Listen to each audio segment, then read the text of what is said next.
comes upon this land, O healing river,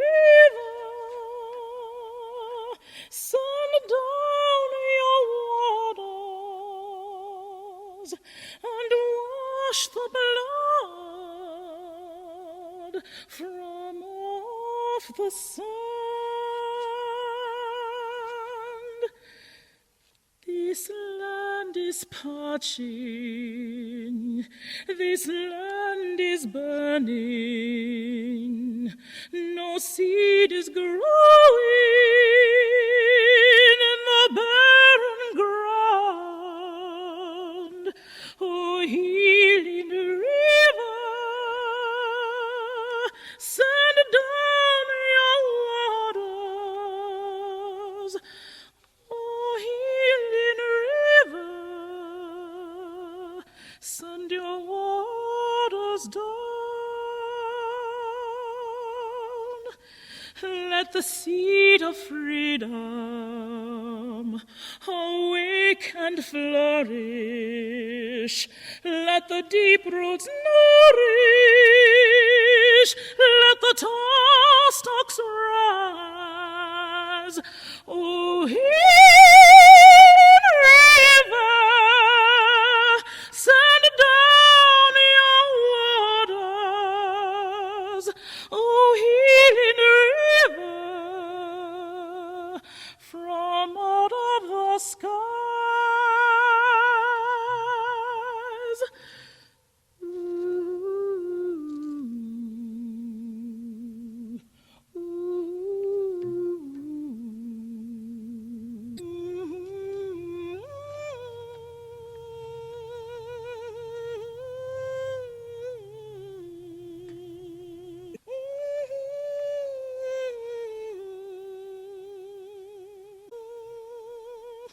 O healing river, O flowing river, O healing river, send your waters down.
Good afternoon.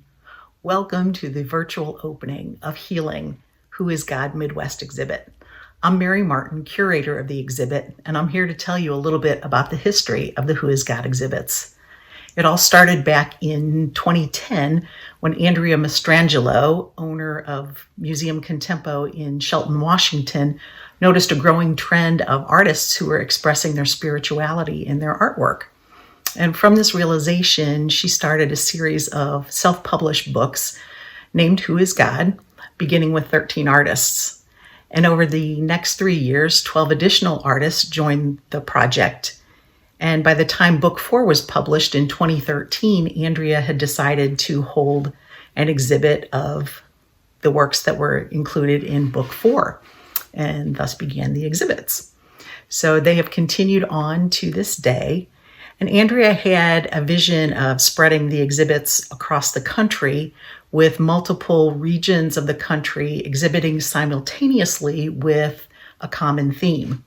And so in 2019, 2 galleries on the Pacific Coast in California joined the program, and we here in St. Louis started the Midwest version of the exhibits, at the Gretchen Brigham Gallery with our Light of the World exhibit. And that brings us to today. So our exhibit today, Healing, is an exploration of how God is a healer in our lives from the perspective of artists of multiple faiths. Enjoy the show. Good afternoon. I'm Carla Duncan, and welcome to the Gretchen Brigham Gallery, which the Arts Group of Union Avenue coordinates, and I direct. This is a gallery inside of an active church, Union Avenue Christian Church, which has long been dedicated to community outreach through the arts, including neighborhood concerts, a 25-year-old opera company called Union Avenue Opera, and a 50-year relationship with the West End Players Guild, which performs in our building as well. You see behind me a virtual image of last year's Who is God exhibit. I hope this will give you a sense of our beautiful large gallery. We miss not being able to be in the space with the artists and seeing up close their thoughtful, compelling work about healing. But thanks to a virtual opening, we are glad that you are here. This year, we have 21 invitational artists and 9 are new to the show. And we extend an extra welcome to you. Unfortunately, I've not had the privilege of meeting most of you, but I look forward to that. Father Terrence Dempsey is our juror again this year. 27 years ago, he founded the Museum of Contemporary Religious Art at St. Louis University. Known by the acronym MOCRA, it was the world's first museum to bring an interfaith focus to contemporary religious art. Upon retiring from teaching and directing the Museum of St. Louis University last year, Father Dempsey is now the Emeritus Director of MOCRA. Father Dempsey's juror talks are informative, and through him I always learn something new about art and think about art differently. To the delight of the artists, he will speak to us and introduce at least one piece of art from each artist, all the while connecting us to the overall theme of healing. A studio picture of most artists will be also included. We thank him for working with us again this year. It's always a pleasure. After Father Dempsey's talk and a brief introduction to the exhibit catalog, everyone will get to enjoy all 44 pieces of art with their accompanying labels and text. Now, here's Father Dempsey. I'm Father Terrence Dempsey, the Director Emeritus of the Museum of Contemporary Religious Art at St. Louis University. I was invited to be the guest curator of the 2020 Midwest exhibition, Healing, Who is God, at the Gretchen Brigham Gallery at Union Avenue Christian Church in St. Louis. Because of the COVID-19 pandemic, the exhibition is virtual and can only be seen online. Thank you for joining me for this overview lecture on this virtual exhibition. The theme of healing was given to artists who accepted our invitation to participate in the exhibition. And this is well before the COVID-19 pandemic manifested itself in our country. And so, with one exception, there are not any explicit references to the pandemic. Yet, because of the pandemic, we are all much more sensitive and attentive to desiring the experience of healing, be it the environmental healing of our planet, the healing of our relationships with others, the spiritual and physical healing within ourselves, and the healing of our relationship with God. The 21 artists in the Who is God Healing exhibition have addressed these issues and have responded to this theme in different styles, media, and subject matter. Our time is somewhat limited, and so I will discuss the highlights of this very moving exhibition. If you wish to have a record of all the artworks included in this exhibition, there is a beautiful catalog for the exhibition with images of all the art in full color. I begin this talk with a mixed media sculpture by Adam Long titled, Come What May. It does not reflect healing. Rather, it is an ardent desire for healing by this woman who appears to be buffeted by forces beyond her control, whether those forces are actual physical forces or interior forces of struggle, hurt, betrayal, or abandonment. Indeed, Long's sculpture sets the stage for the many visual expressions of healing and hope that are in this exhibition. Two artists submitted works based on the events of the 9/11 attack in 2001. Anne Krogan is best known for her use of nature to evoke the sublime experience of God. And there is a painting of hers in this virtual exhibition on that subject. But in 2001, Anne created a powerful pastel, semi-abstract work titled Resurrection that was done shortly after the 9/11 attack in 2001. The artist cites a verse from St. John's Gospel, and I quote, "I am the resurrection and the life. The one who believes in me will live, even though they die," end quote. And through the use of hundreds of fine squiggly lines, she suggests the resurrection of the many people killed on 9/11. And the architectural wreckage of one of the World Trade Center towers takes the form of three crosses to which these energized lines are attracted. Janice Schultz Mudd also drew on the events of 9/11 for her consoling painting As on the Wings of a Dove, which she began painting before 9/11. Her original idea for the painting was a plane taking her son back to college, but after 9/11, she realized that the painting was transforming into, quote, "the dove of peace, offering to lift up the pain of humanity and carry us when we could no longer walk. It was through God's love that we were healed," end quote. Lisa Joelle combines her own poetic verses with her two almost monochromatic dark and mysterious nature paintings, into which smaller scale human figures had been placed to suggest the visual sublime. She also incorporates her own poetry for each of the works. The accompanying texts contribute to the mystery of what we are perceiving. No answer is given, as the artist invites us to experience and remain in the mystery. Shirley Elay McTribe paints on a small, more intimate scale as she combines passages from Psalm 23 with calm, pastoral depictions of nature into which we are invited to walk and pray. Similarly, in a work titled God's Pastels, comprised of the riches of the sea, shells, and starfish, the artist invites us to see in microcosm the miracle of God's creation. Valerie Rippey finds great solace in her photographs Hope Springs Eternal and Winter Solitude. Her subjects do not require us to travel to great mountains and canyons.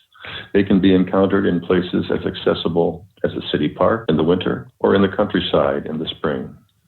God's consolation is very close to us. In large-scale 4-foot by 4-foot paintings, Luisa Otero Prada finds the healing sublime within a single glorious floral blossom or a single leaf, each of which fills the canvas, being linked to Baha'i prayers. The artist states that, quote, "Art is a moment with God, is a prayer itself." Her art also calls to mind a verse from the poem Auguries of Innocence by the early 19th century British poet William Blake. "To see a world in a grain of sand, and heaven in a wild flower, hold infinity in the palm of your hand, and eternity in an hour." Linda Wilm's watercolor paintings of nature and of a young girl offer solace to the viewer. She states that, "Since childhood, I enjoyed the healing of the outdoors and the calming effects of water." She finds metaphoric healing symbolism in flowing rivers, in dogwood blossoms, in a butterfly that seems to merge with floral blossoms, and in the face of a young girl who is lost in her thoughts. Karen Turner's mixed media fiber work, Flowers Out of Ashes, is small in scale, but powerful and prescient in light of the current epic fires on the American West Coast. A wall of flame seems to be enveloping the trees in the foreground. This mixed media work was made before the West Coast fires, but at the base of the trees in this fiber art piece are flowers beginning to blossom, providing a message of hope and healing to the many thousands of people whose lives have been impacted by the fires. With ancestral links to the Anasazi people who lived mainly in the southwestern United States 1,000 years ago, Barbara Jo Converse Stevens created a 2-piece sculptural work comprised of a small handmade ceramic, roughly textured spherical pod with complex surface designs atop of which is a smooth, light blue stone with faint, wispy white streaks resembling miniature cirrus clouds. Highly symbolic, the pod represents the community of love and support spanning the 1,000-year history of the Anasazi. It connects this artist to her ancestry, and the stone is intended to bring healing and peace. Blue is the dominant color in the art of Angela Kostner. Most often linked to the Blessed Virgin, blue also signifies hope and the healing power of God. In Acceptance, Mother of Faith, there is the suggestion of the Annunciation when the young Mary states, "Be it done to me according to your word." And beneath her folded hands is the symbolic dove of the Holy Spirit. Blue is also the dominant color in the fiber art of Polly Sievert. And Polly is the only artist in this exhibition to explicitly reference the COVID-19 pandemic in the artist's statement. The calming color blue dominates her fiber artwork titled Balance, and the symbol of the yin and the yang is traditionally understood as representing balance. And it is the balance she is discovering in her life, leading to harmony and healing. In her mixed media work, Healing in His Wings, Mary Martin has painted a generalized image of the Archangel Raphael. Combined with verse by the artist, the subject of this intimate work is an angelic form without any details. Against the two wings, the angel's arms are extended to suggest a welcoming and loving embrace. Photographer Naomi Pope offers us two expressions of healing. One is a beautiful photograph of a Cornwall sunrise, and the other is a photograph of a street mural showing a band comprised of musicians of many ethnicities with reminders of our own mortality, with a skull face in the background. Community bridge building through music is addressed in the photography of Dave Adams and the paintings of Larry Kozuzek. In Adams' work, there are four views of a charismatic church service in which music plays a central role. In Dave Adams' four-panel photograph, The One Who Can Heal Us, he has created a polyptych reminiscent of the format of multi-paneled medieval, Renaissance, and Baroque altarpieces. In Larry Kozuzek's two paintings, especially his painting titled Whole Greater Than the Sum, the environment is much more intimate, perhaps someone's living space, and the participants are of several races, all making harmonious music. Community bridge building in the Black Lives Matter movement is movingly addressed by Sister Glynis Mary McManaman, in a powerful icon of a black Jesus carrying a black sheep on his shoulders. From the early 1940s on to this day, The Head of Christ by Warner Sallman is arguably the most popular image of Jesus in this country. A reproduction of it was in the living room of my childhood home in the late 1940s and into the 50s. It was how I envisioned Christ in my youth. If Sallman's Head of Christ was based on a Western man, not a Middle Eastern man, which was the reality of Jesus. In a way, by making the head of Christ look Western, Caucasians can relate to him. He looks like one of us. A similar purpose is central to All Lives Can't Matter Until Black Lives Matter by Sister Glynis Mary McManaman. Sister Glynis has given us a strong, protective, serious Jesus who is black. This figure is holding a black sheep over his shoulders, and he looks directly at us, as is the tradition of icons. On either side of his halo is the text, All Lives Can't Matter Until Black Lives Matter. For some viewers, it is startling, but it does make us all think, and we are invited to expand our understanding of Jesus who loves all. In stunning and complex collages with a symphony of evocative images that incorporate photographs, paintings, and newspaper images, Barbara Holmes explores the themes of creation, the dark night of the soul, and hospitality. The network of wires that hold these images in place can remind the viewer of medieval stained glass windows, often with multiple images being framed by lead. It is a visual banquet that engages the imagination and the soul. Amanda Jolie's two intimate, abstract, textured, and caustic paintings are highly evocative and speak of communication. One painting titled Listen without distraction, references true communication between the generations. And the other painting, titled Breaking the Binary, references being open to a new form of contemporary communication with the binary code that is comprised of an arrangement of 0 and 1, and which reveals, quote, an old pathway translated anew, end quote. Mary Pat Monterrubio's totemic mixed media sculpture, Spirit Keeper, invites us to walk the path of endurance to an experience of wholeness and peace that will enable us to triumph over hardships of suffering, adversity, and turmoil. Kathy Rickerman is a renowned glass mosaicist who has had numerous local, national, and international commissions.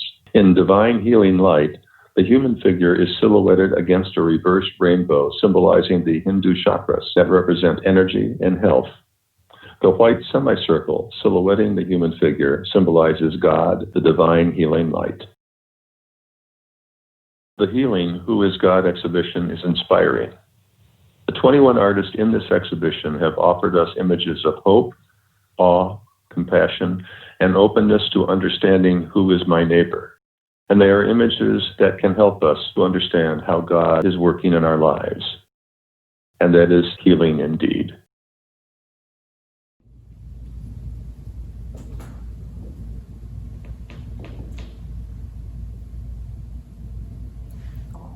Welcome to the lobby outside the Gretchen Brigham Gallery inside Union Avenue Christian Church in St. Louis, Missouri.